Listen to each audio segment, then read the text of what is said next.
Muy bien. A continuación, para dar inicio a la exposición, quiero presentarles a la docente que impartirá la sesión de hoy, Diana Kostner, psicóloga clínica especializada en adicciones de la UNIAC, magíster en psicoterapia postracionalista de la Universidad de Santiago de Chile. Tiene formación directa con el profesor Juan Balbi de Argentina.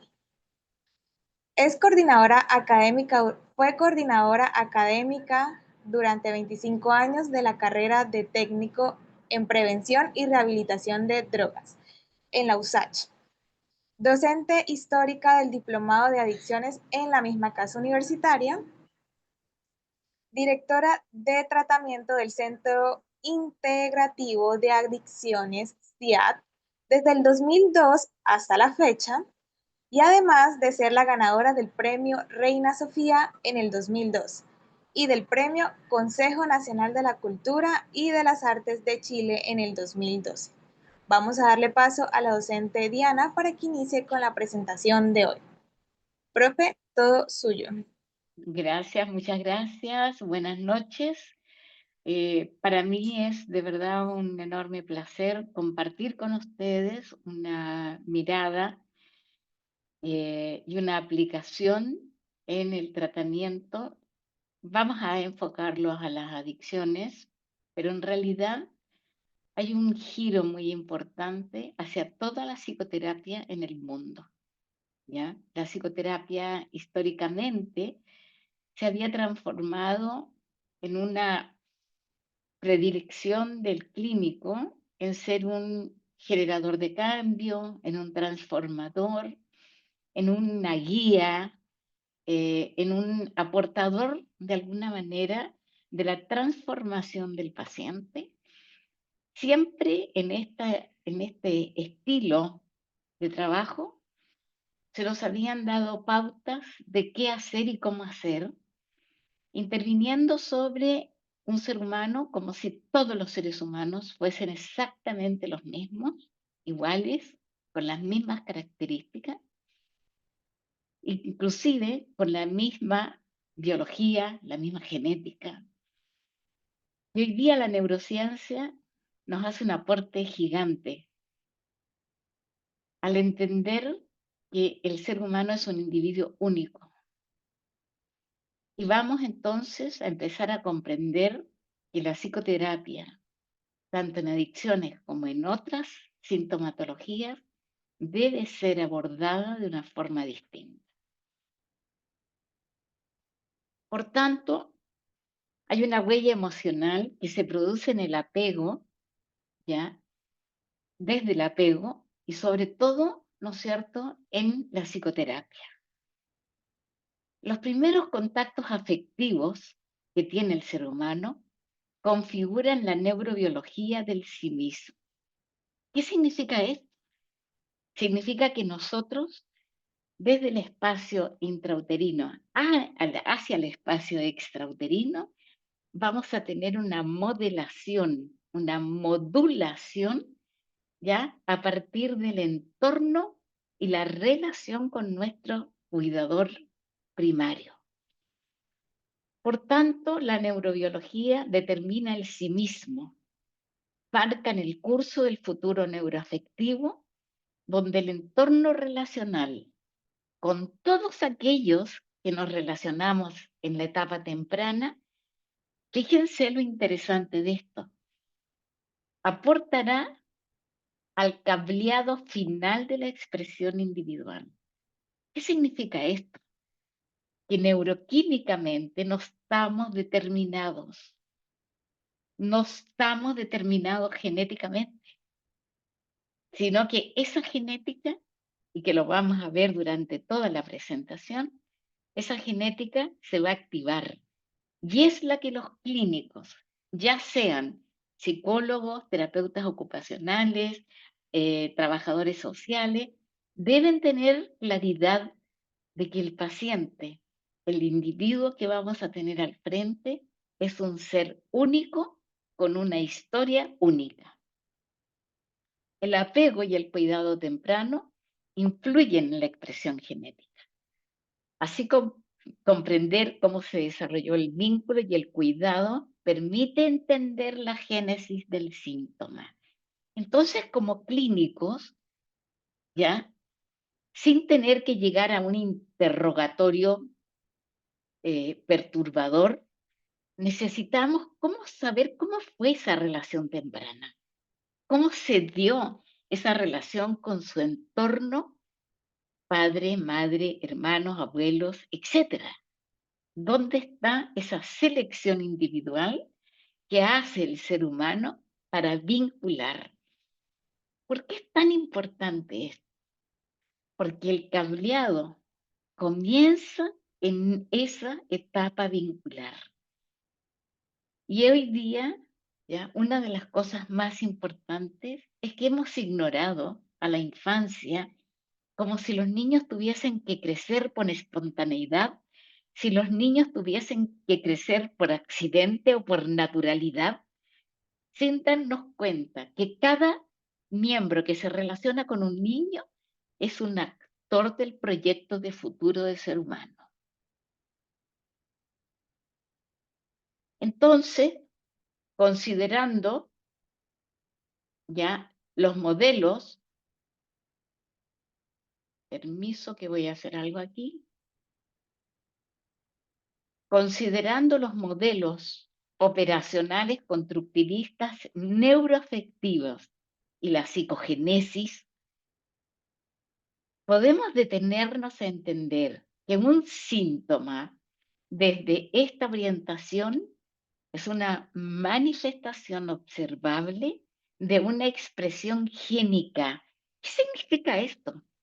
Que un síntoma en realidad es un gen que se disparó. Y ese gen que se disparó por un contexto en su entorno. Entonces, como clínicos, vamos a mirar que ese síntoma no tiene una genética exclusivamente, tiene un entorno que lo facilitó.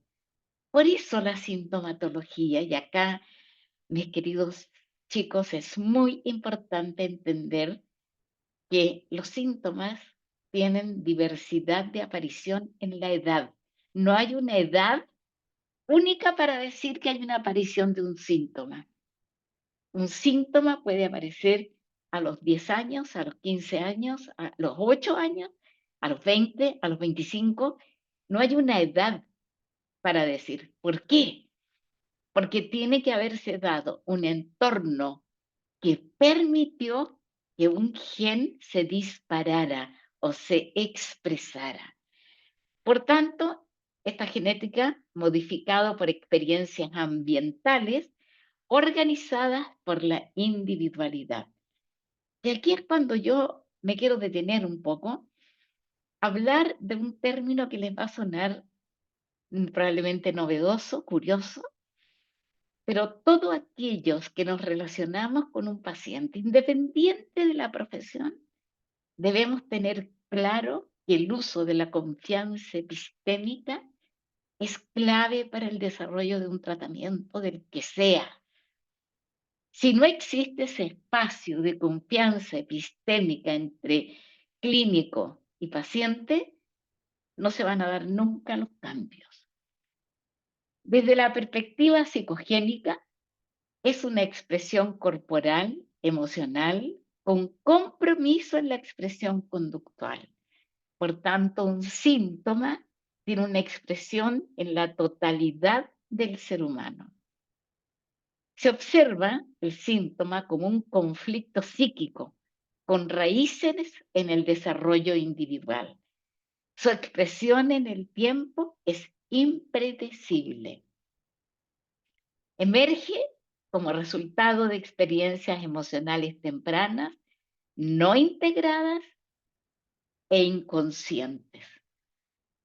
Es clave entonces, como clínicos, entender que el paciente que tenemos al frente no puede ser ni catalogado, ni de alguna manera estandarizado, ni puesto bajo un marco rígido para poder intervenir.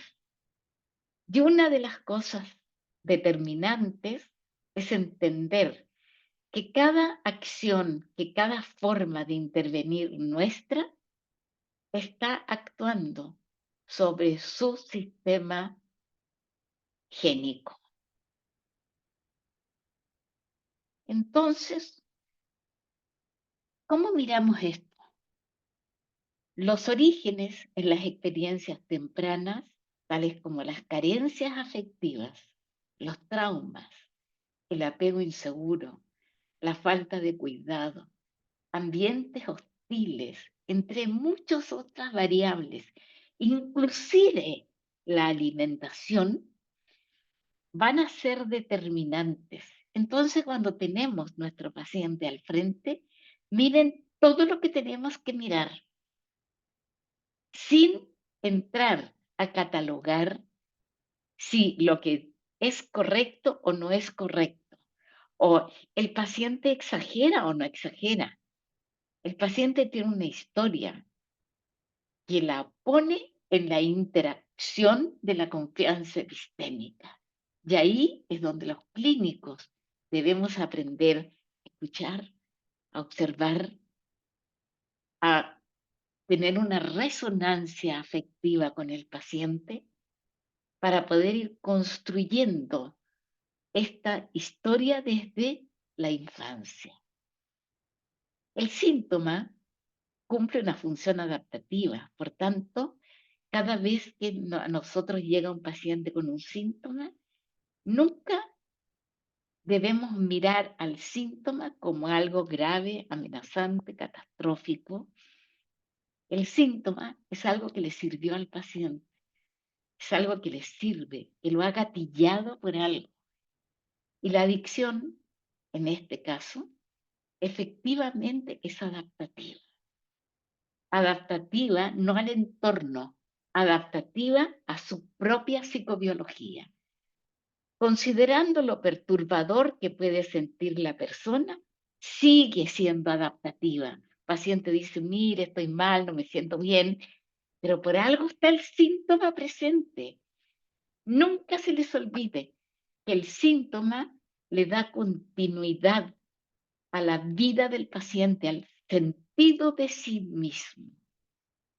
El contenido emocional o conflicto no pudo ser expresado en el momento que tiene la crisis y se manifiesta hacia las sensaciones, corporalidad como síntoma y luego en una traducción lingüística donde el paciente nos habla y nos cuenta lo que experimenta.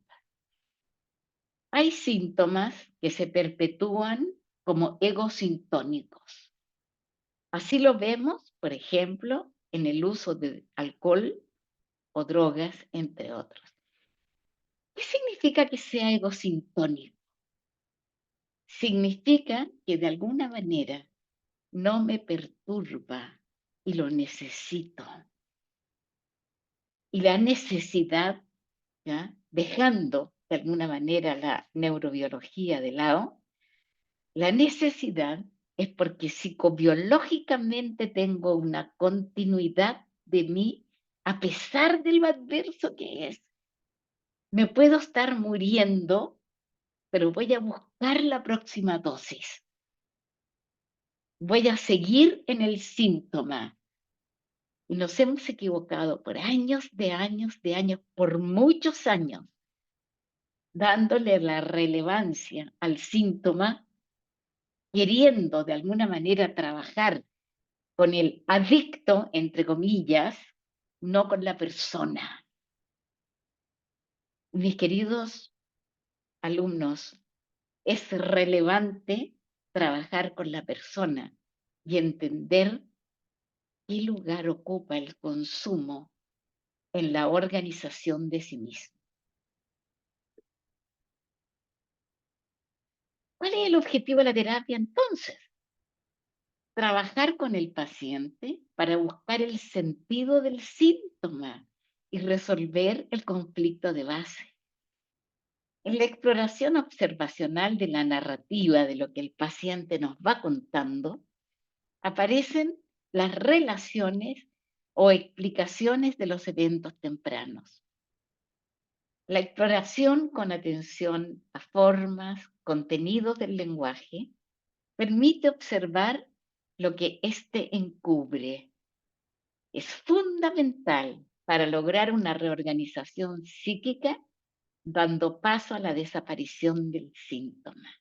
Saber escuchar y entender que muchas veces el paciente nos va a entregar una información equívoca porque está protegiendo el síntoma. El mecanismo entonces de reconsolidación de la memoria produce cambios de la expresión génica, o sea, este gen que en un momento se disparó, como la metilación o la desmetilación del gen ligados a la expresión del síntoma. Me detengo acá. Es relevante entonces entender que en un momento todos nacemos con una biblioteca gigante de libros cerrados y que las circunstancias y las experiencias de vida van a hacer que se abran algunos libros. Y esos libros, para bien o para mal, se expresen. Así es la genética humana. Los genes están cerrados y se van a expresar dependiendo del entorno. Metilación de un gen significa, de alguna manera, apagarlo, ¿ya? Y el objetivo de la terapia es apagar ciertas expresiones genéticas. Y la desmetilación es permitir que algunos genes protectores se expresen. Por tanto, des en cuenta que ahora, como clínicos, trabajamos en el cerebro de nuestro paciente. Aquí vamos a poner un gráfico para poder entenderlo, ¿ya? El caso de una mujer adulta presenta crisis de pánico. Se indaga, históricamente acá hay un resumen, que en la infancia tuvo una madre muy controladora y ausente emocionalmente. El síntoma, entonces, una expresión simbólica de un conflicto psíquico no resuelto. Por tanto, la psicogenesis es el proceso de formación y desarrollo de los fenómenos como fenómenos psíquicos en la infancia y a lo largo de la vida. Aquí hay un error en el concepto. La psicogenesis se abrió un gen.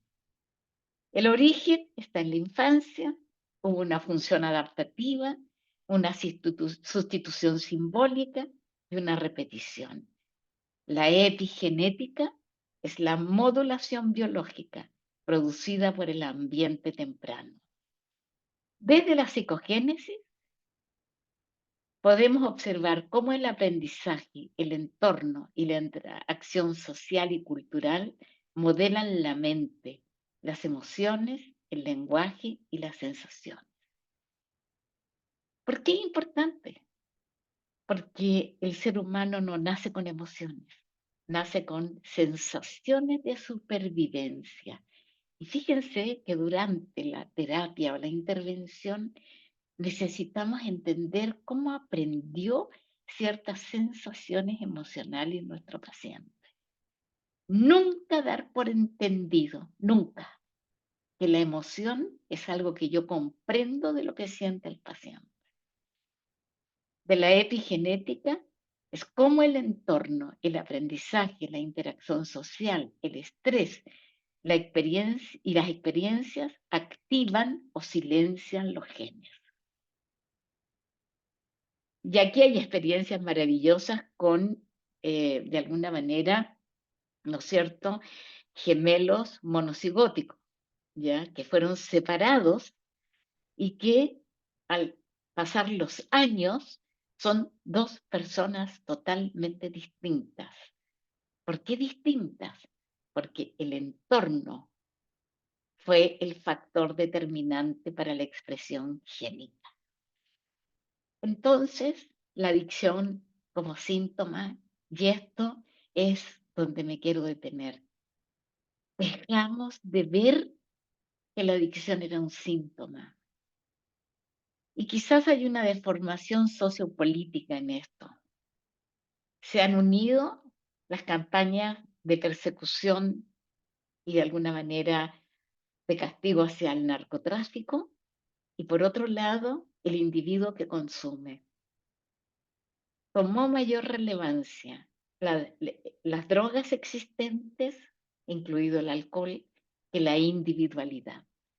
Por tanto, la adicción no es solo una conducta compulsiva, es más bien una respuesta sintomática a un conflicto psíquico no resuelto. Chicos, no existe la personalidad adictiva. Es absolutamente falso. Desde un enfoque psicogénico se han dado carencias afectivas, traumas en la infancia, negligencias emocionales, vínculos ambivalentes, abandono, maltrato. Yo podría seguir enumerando. ¿Qué sucedió en la infancia de un ser humano que en un momento de la vida pierde la continuidad de sí mismo y recurre a una sustancia elegida para dar continuidad al sí mismo? Nuevos aportes desde el enfoque epigenético. Traumas tempranos pueden producir alteraciones epigenéticas que modifican y afectan el sistema de recompensa cerebral, el manejo del estrés y la capacidad de autogestión involucrada en el objetivo final de las funciones ejecutivas del lóbulo prefrontal dorsolateral. Entonces, estos traumas en la infancia han de alguna manera hecho que este ser humano sea un ser humano doliente, complicado, afligido y lo más grave de todo, afectando su circuito de recompensa, su tolerancia al estrés o el manejo del estrés. Lo más complejo del síntoma está en el efecto interpretado o efectos subjetivos. Y me quiero detener con esto. No todos los seres humanos consumen por placer. No todos los seres humanos consumen por el mismo objetivo. No todos los seres humanos consumen la misma droga, la misma dosis, en el mismo momento, en el mismo tiempo. No, ni siquiera la edad de inicio es en todos la misma. ¿Qué pasa entonces en esto? El efecto interpretado son sensaciones, emociones y juicios internos interpretados lingüísticamente. Estas vivencias son individuales y únicas, que incluyen juicios internos acerca del propio estado. Se busca el sentido que el sujeto le da a la droga, incluido sean fármacos o sea alcohol. Se observa la narrativa. Esta vivencia subjetiva actúa como reforzador psicológico, es decir, el efecto interpretado inducido por la sustancia se convierte en el motivo del siguiente consumo y da origen a la neuroplasticidad dirigida por recompensa. Me quiero detener aquí un poco. Desde mi experiencia, quiero contarles que en los años que llevo trabajando, hay sujetos que consumen para ser felices, hay sujetos que consumen para sentirse eficientes, otros consumen para olvidar, otros consumen para llorar, otros consumen para bailar, para desinhibirse. Y en eso está la elección de la droga. Y acá quiero que esto quede tan claro No son las drogas las que determinan el efecto interpretado, es el individuo. ¿Por qué? Que aquí lo pueden ver.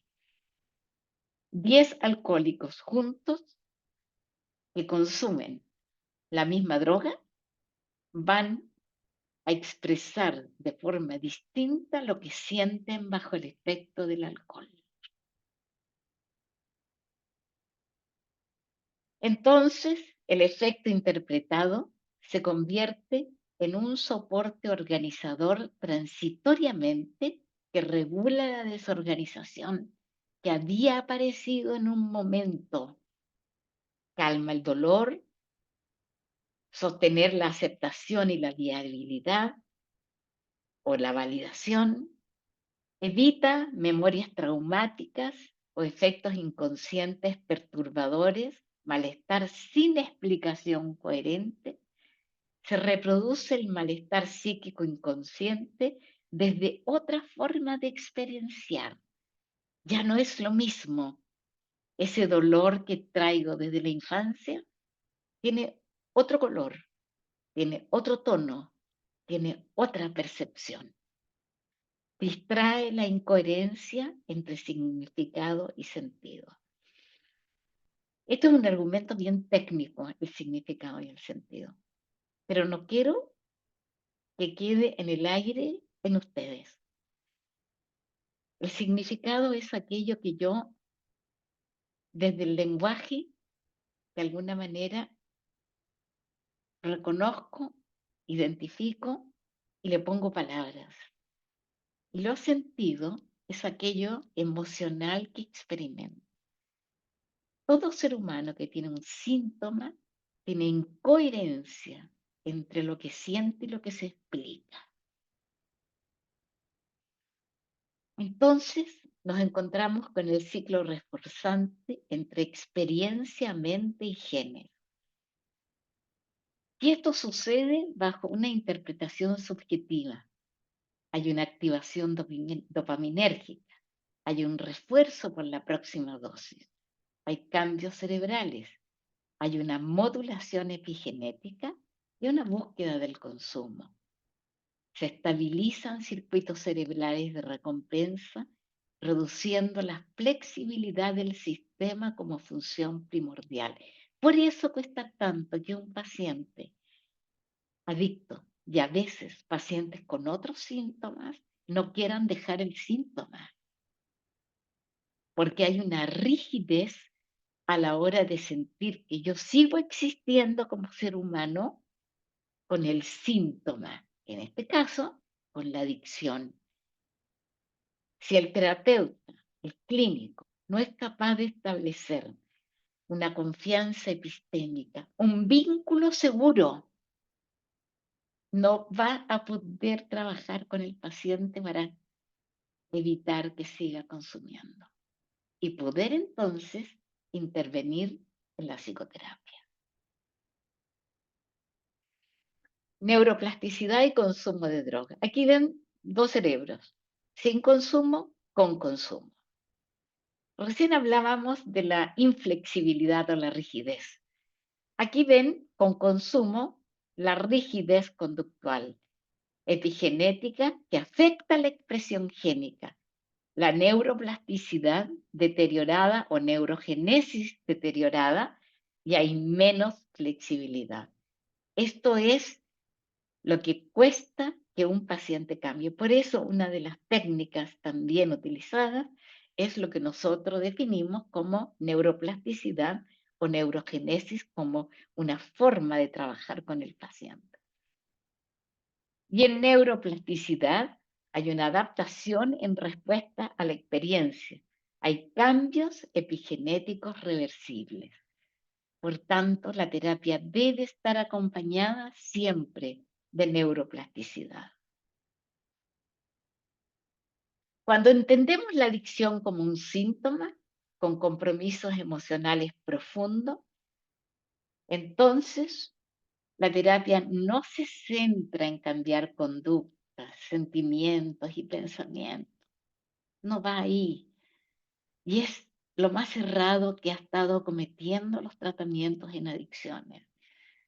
en creer que el clínico tiene la verdad, creer que en las comunidades terapéuticas el clínico o el técnico o el psicólogo, el que trabaje en comunidad terapéutica, tiene la verdad de cómo este paciente debe cambiar o cómo este sujeto debe transformarse. En realidad, si no conozco al paciente, si no entiendo su historia, no puedo pretender la transformación, no puedo imponer la transformación. Puedo transformar a un paciente en un paciente obediente, sometido, sobreadaptado, con una deseabilidad social que acepta normas. Pero cuando termina el tratamiento, ¿qué pasa? Recae, ya sea en adicciones o en otros síntomas. Entonces, la terapia se centra en transformar la condición psíquica que dio origen al síntoma.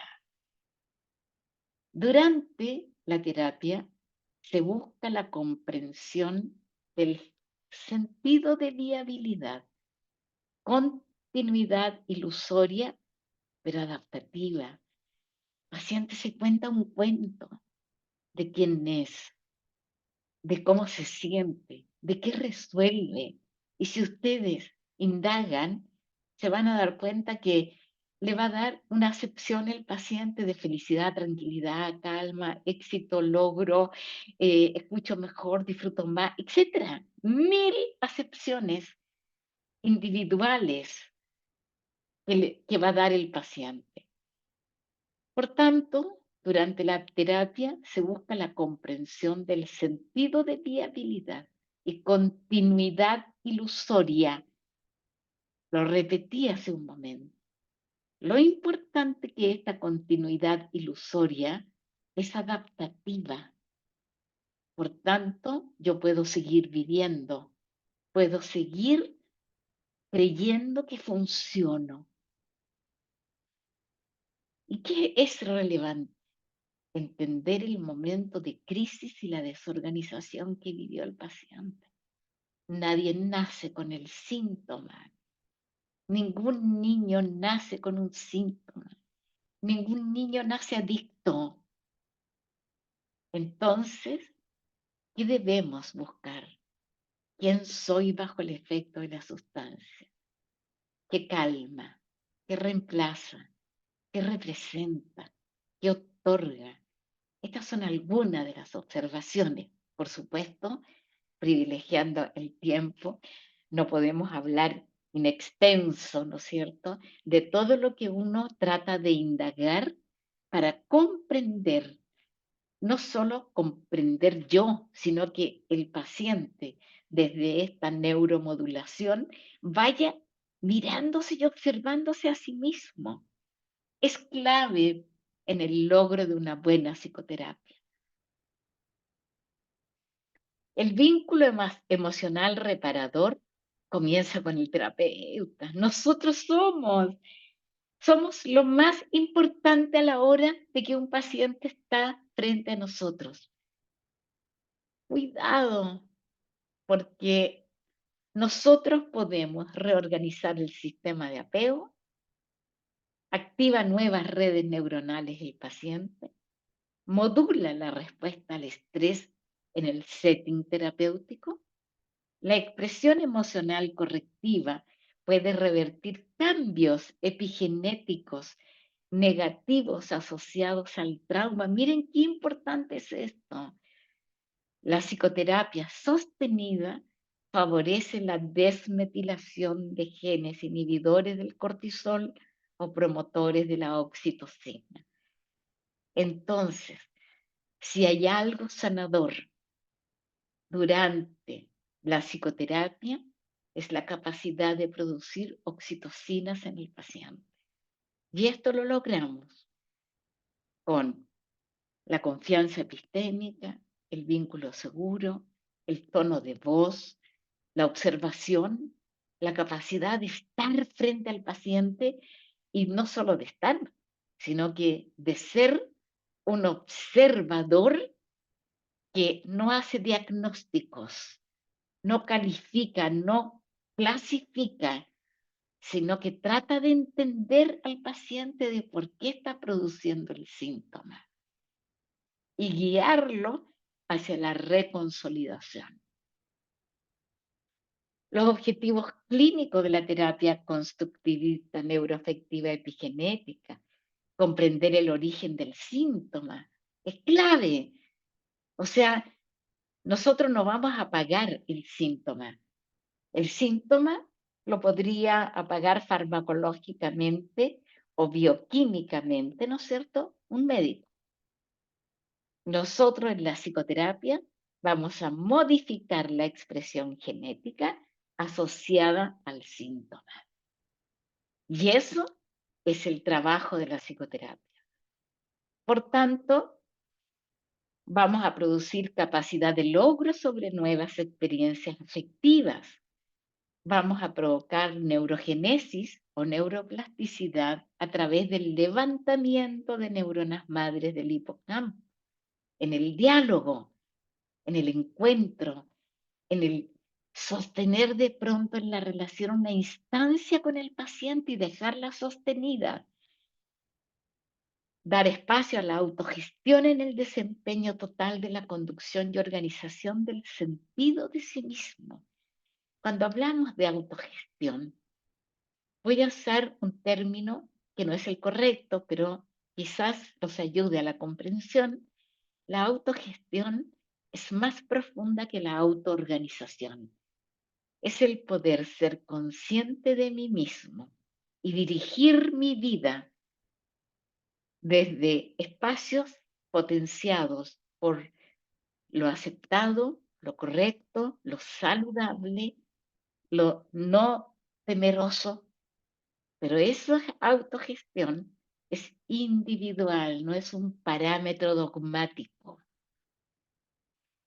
Metilar y desmetilar la expresión genética, permitiendo una forma de significar lo sentido y lo expresado de una forma coherente en la organización de sí mismo. Fíjense que nosotros, bajo este modelo, vamos a actuar en la expresión genética y vamos a poder silenciar genes perturbadores, desorganizadores, y poder permitir que se expresen genes desde esta biblioteca genética que permitan a este ser humano vivir el cambio y la transformación de sí mismo.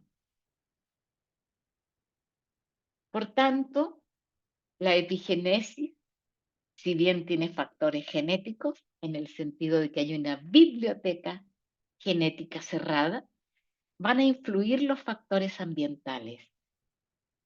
Va a influir la neuroplasticidad, la psicoterapia, una modificación de los circuitos neuronales, cambios en la expresión del síntoma y el bienestar emocional.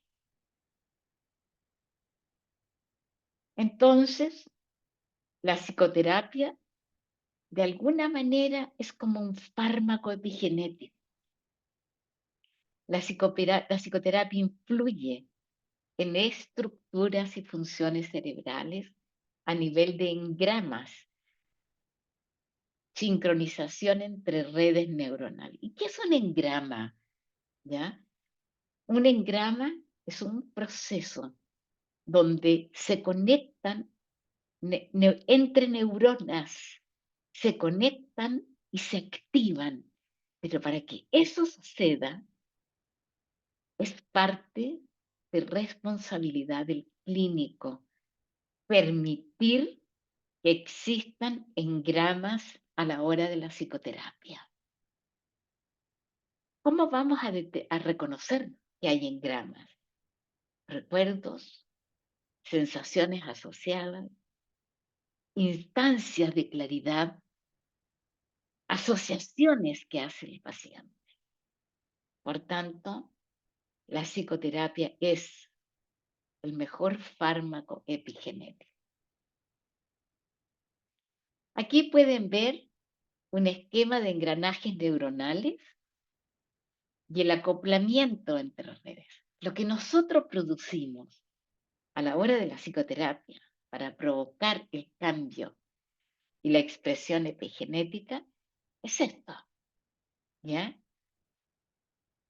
Por ejemplo, trocamos en el hipocampo estados emocionales, se movilizan hacia la corteza prefrontal, tocan la corteza sensorial, tocan la amígdala, tocan el tálamo y se mueve toda una conexión entre neuronas, donde en cada una de estas áreas hay funciones específicas de las cuales el paciente nos va a hablar.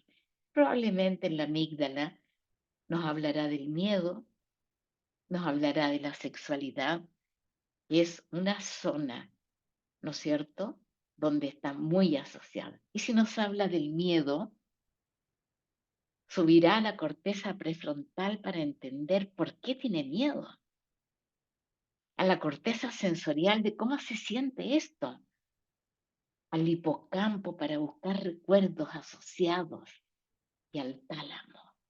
Esto que ven ustedes aquí es un acoplamiento entre redes. No basta un diálogo.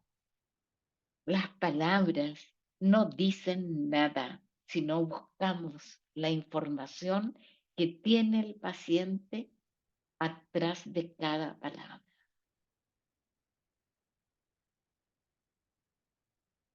Entonces, utilizando la efectividad de la reconsolidación de la memoria.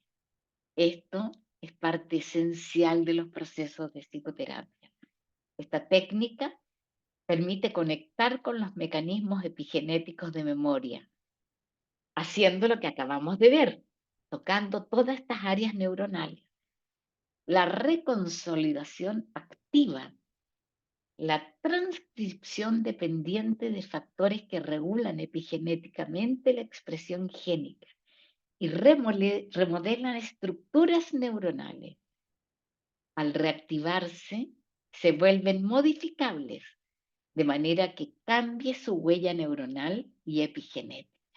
Por tanto, este tránsito que vimos entre neuronas se va a modificar. ¿Qué aporta y qué elementos necesitamos para el trabajo de la reconsolidación? Soporte seguro vincular. Yo no soy una amenaza para el paciente. Le es grato estar conmigo. Existe lo que se denomina contextualización, estado presíntoma y durante el síntoma, que son indagaciones que uno debe hacer. Se produce la estabilización y la observación y resistencia. Hay una autoobservación que se lleva al paciente a ser un autoobservador guiada por el clínico, lo que se llama heteroreflexividad.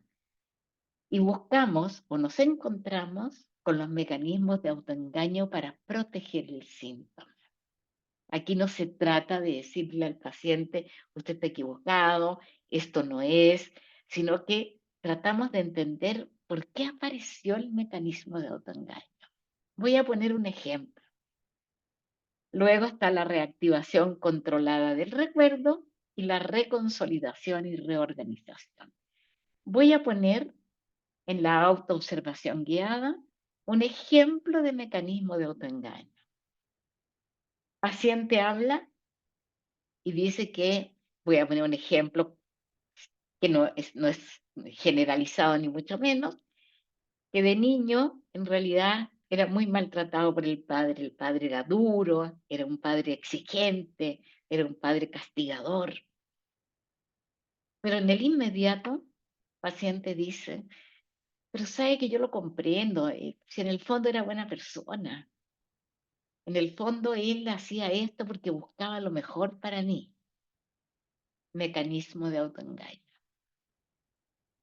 Hay una protección porque ver a un padre castigador es un trauma muy doloroso. Nunca voy a poner al paciente en decirle usted está equivocado, usted está usando un mecanismo de autoengaño. Yo me voy a preguntar como clínico, ¿por qué usa el mecanismo de autoengaño? tan dolorosa es la experiencia y yo trabajo bajo hipótesis. Por tanto, nos encontramos con la metilación y desmetilación en psicoterapia. Reactivamos un recuerdo, hay una nueva experiencia clínica, hay una mejora clínica. Se produce la ventana de reconsolidación a nivel neuronal, hay un cambio epigenético, una desmetilación, o sea, aparece, se abre un gen nuevo que produce plasticidad y regulación, o una metilación de genes que están asociados al estrés. Se silencia el gen. Y esto va a permitir la sanación, la mayor regulación emocional y la reducción del síntoma. Gracias, chicos. Esta última imagen representa la responsabilidad que tenemos los adultos en lo que hacemos y dejamos de hacer en el desarrollo de nuestros niños. Yo los invito a ser promotores de la gestión del cuidado infantil y del respeto infantil. Muchas gracias y nos abrimos a las preguntas ahora.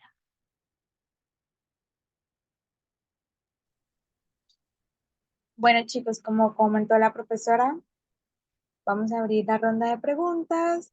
Ustedes saben más o menos cómo es esta dinámica. Levantamos la manito y vamos a darle paso a la persona. Muy bien, vamos con María Loreto. María, ¿puedes abrir tu micrófono, por favor?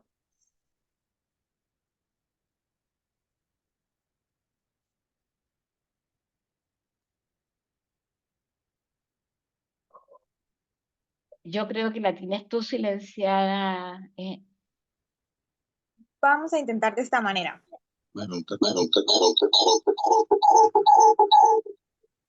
Ah, y puedes abrir el micrófono. Sí, sí, Ahí sí, puedo. sí. Bien. A ver, quiero hacer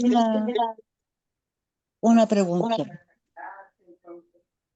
Normalmente la medicina habla de que una mujer adicta durante su embarazo ha consumido y que los niños al nacer arrastran esa adicción. ¿Es totalmente verdadero? A ver, es verdadero porque la madre al consumir transmitió todo. Silencia tu micrófono porque eso, gracias. Porque la madre al consumir durante el embarazo, en la gestación, donde se está gestando un cerebrito, ¿ya? Donde están apareciendo todas las funciones, ya que lo van a preparar para la vida, hay un interviniente químico y de alguna manera está, ¿no es cierto?, metilando genes que tienen que ver, ya sea, no se olviden que no solo la adicción, ¿ya? Hay un montón de prohibiciones hoy día que tienen relación con químicos para la madre que está embarazada porque afecta el feto, absolutamente. La alimentación de la madre también lo afecta, ¿ya? Y no es que van a ser un hijo adicto, van a ser un niño en drogas con síndrome de abstinencia, que es más grave todavía.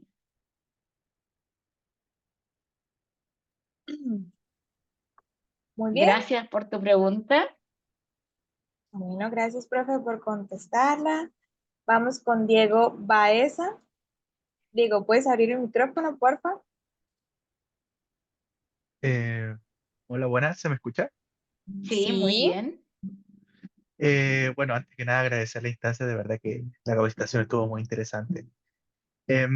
Diana, consulta, entonces, desde tu perspectiva, ¿el síntoma debería ser considerado como una enfermedad como tal? Bueno, yo trabajo en lo que vendría siendo el consumo o el tratamiento del consumo de drogas. Pero desde un modelo biopsicosocial, esto es considerado como una enfermedad. Entonces me preguntaba si sería como la perspectiva correcta o incorrecta justamente para poder trabajar lo que es el fenómeno del consumo de drogas? A ver, muy interesante tu pregunta. En realidad, si nosotros lo consideramos enfermedad, lo que tenemos que ver es el modelo médico. Para hablar de enfermedad, tenemos que observar el modelo médico. Y el modelo médico habla de que para que se produzca una enfermedad hay un órgano que está deteriorado, que está afectado, ¿ya? Y si nosotros observamos, ¿ya? El órgano afectado en este síntoma de la adicción, ¿cuál sería? No está claro. Uno podría hablar el circuito de recompensa, uno podría hablar la inteligencia no, la memoria no, la funcionalidad no. Entonces, ¿cuál es el órgano afectado? Yo, en mi sistema y en mi modelo, que no es mío, de intervención, la adicción es un síntoma, pero no es una enfermedad. Es un síntoma que se produce en un... Piensen ustedes en lo siguiente, y espero que el tiempo nos permita y nos dé, aunque nos alarguemos un poquito si nos permiten, ¿ya? Piensen lo siguiente, yo he conocido pacientes que no consumen cuando van al trabajo y consumen después que salen del trabajo. Entonces, ¿dónde está la enfermedad? Les voy a poner otro caso diagnosticado como enfermedad que no tiene que ver con la adicción, que son las crisis de pánico. La crisis de pánico no es una enfermedad, es un síntoma que hace su aparición en momentos cuando el paciente psicológicamente ya pierde la homeostasis emocional. Entonces, no podemos encerrar, ¿no es cierto?, todas las sintomatologías en enfermedades, porque la enfermedad tiene que demostrarnos que hay un órgano dañado. Por ejemplo, alguien que tiene una cojera, le hacen una radiografía y se dan cuenta que tiene una lesión al fémur grave. Diagnóstico, enfermedad en el fémur. Entonces, por favor, desmitifiquemos la adicción como una enfermedad. Porque lo único que ha hecho es hacernos daño a los clínicos a la hora de intervenir. Entonces tenemos que hacer lo siguiente, diagnóstico, DSM-5 o CIE-10, o llenar fichas, buscar el trastorno asociado. ¿Y eso ayuda al paciente, les pregunto yo? No lo ayuda. Por tanto, desde esta postura, muchos síntomas, incluida la adicción, no son enfermedad. Y no se olviden que el DSM-4 dejó de publicarse. Se publicó el DSM-5 y murió per se.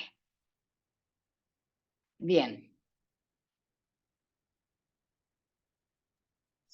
Muy bien, vamos Gracias por la a... pregunta. Bueno, vamos con Daniela Carcamo. Daniela, ¿puedes abrir el micrófono?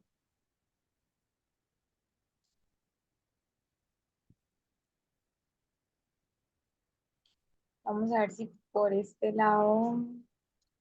Daniela, ahora sí, abre el micrófono. Hola, ¿me escuchan bien?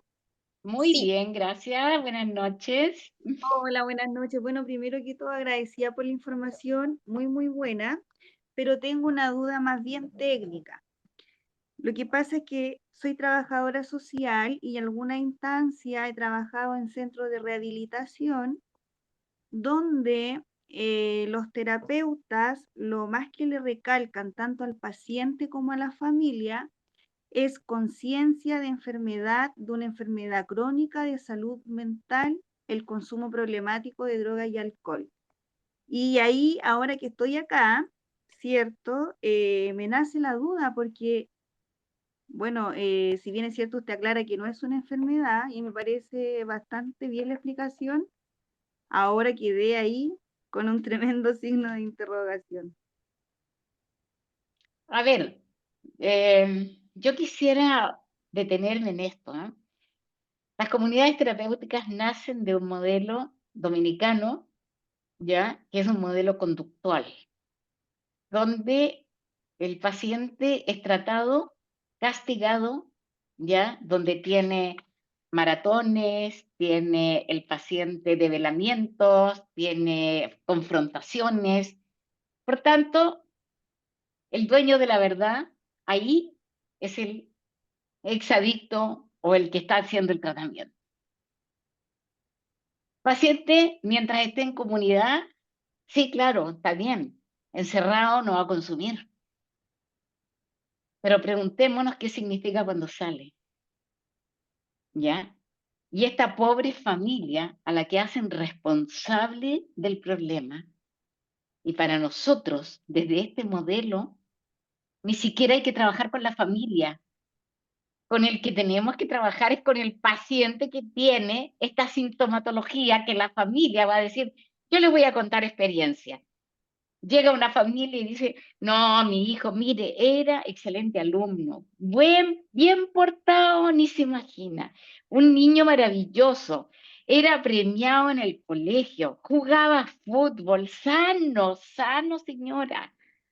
Llega el paciente y dice, mire, yo a los 8 años empecé a robar, nadie se daba cuenta, jugaba fútbol porque así me podía meter a las bolsas de mis compañeros, les robaba los pitos.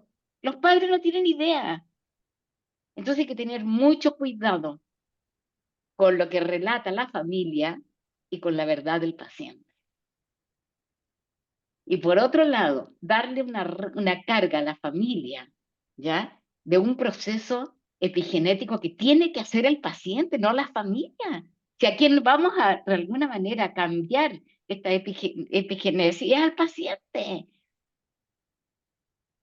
Vamos a hacer cambios neuronales en él, no en la familia.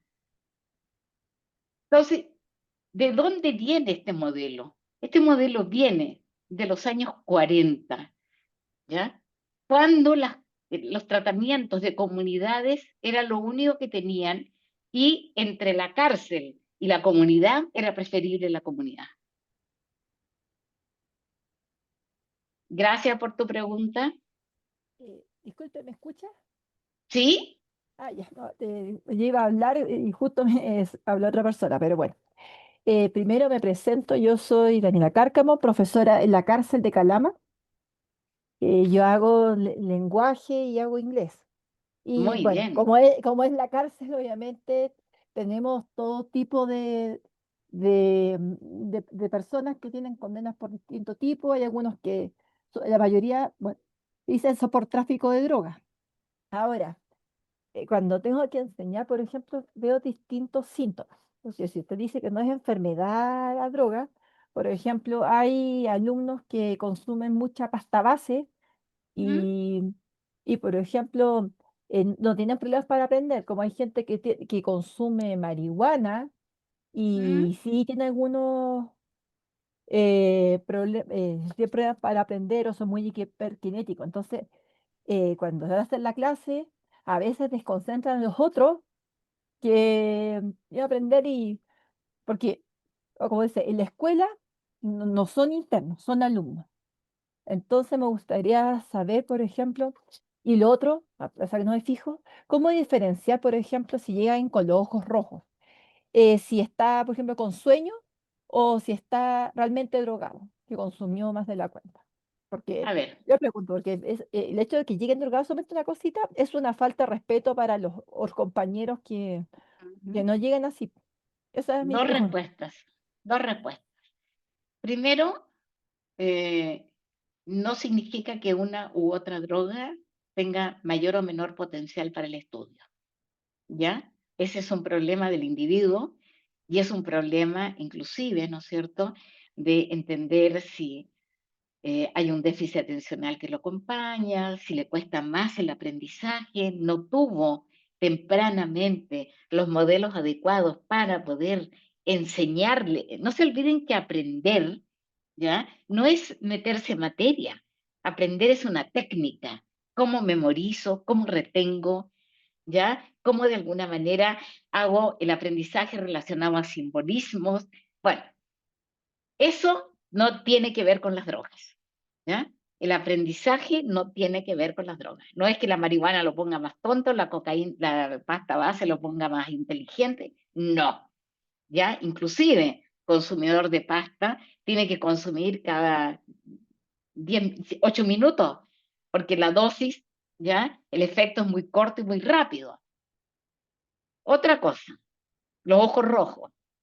Si yo no hago exámenes de droga, no tengo ninguna opción de saber si los ojos rojos son por droga o porque tiene una conjuntivitis. Por tanto, el compromiso para estar en una sala de formación educacional en la cárcel es examen de droga antes de entrar. Esa es mi respuesta. Muchas gracias por tu pregunta. ¿Seguimos? Bueno, profe, considero que esa ya fue la última pregunta, porque cumplimos Ok. con los tiempos, chicos. Yo sé que muchos de ustedes tienen muchas preguntas, pero es una razón más para que se inscriban a este programa, que la profesora Diana les estará respondiendo las consultas que tengan. Muy Muy bien. bien. Bueno, Profe, ¿tiene muy- algunas últimas preguntas antes de despedirnos? no tengo preguntas. En realidad, solo Preguntas no, agradecer. frase, perdón. Sí, agradecer el interés. Yo sé que están llenos de preguntas. Muchos de ustedes vienen del trabajo terapéutico clásico, ya tradicional, donde nos han, inclusive Senda, formatea y exige, ¿no es cierto?, de alguna manera diagnóstico, pero si nosotros miramos la efectividad de las propuestas de Senda, ya en este minuto hay mejor obviarlas, ¿ya? Solo decirles que, y me quedo con esta frase para cerrar, la adicción es un síntoma y debemos encontrar la causa, no de por qué se droga, sino que cuál es la disrupción de alguna manera en la homeostasis psicobiológica que lo llevó a buscar una droga. A otros seres humanos, los lleva al juego, los lleva a la comida, los lleva a la ludopatía, los lleva a las adicciones a Internet, etcétera, ¿ya? El ser humano busca, bajo un estado de crisis, reorganización de la homeostasis, ¿ya? Quédense con eso como un recurso, ¿ya? Relevante que resume esta clase. Ha sido para mí muy grato compartir con ustedes, sobre todo conocimientos tan innovadores, entendiendo al ser humano hoy día y un poco lo que dije en el webinar anterior. Si las políticas sociales, gubernamentales, ¿ya?, no tienen cambio y no ven al ser humano como un individuo, nos siguen viendo como una ficha o una pieza de un tablero de ajedrez, vamos a seguir teniendo los problemas que tenemos. Muchas gracias, buenas noches, ha sido un gran placer compartir con ustedes.